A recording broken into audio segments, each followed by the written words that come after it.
Every dawn, the sun breaks the night's embrace to spread its light, turning shadows into gleaming day. Similarly, within each of us lies the power to turn hardship into triumph. We've all been there, faced with challenges that seem insurmountable, times when giving up seems like the easiest option. But remember, every challenge is a chapter, not the whole story.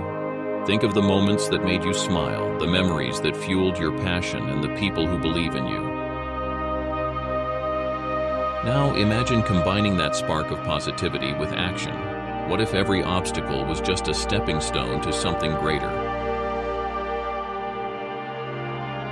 Let's make a game plan. Start small. Break down your challenge into manageable tasks.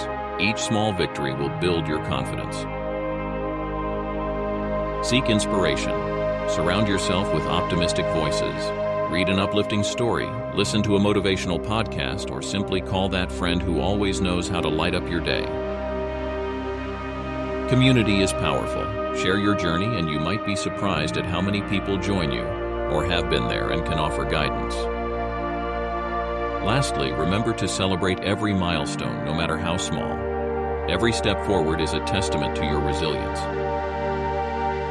So when the next challenge arises and it feels like night has fallen, recall this. Every dawn promises a new day, and with optimism and action, you have the power to illuminate any darkness.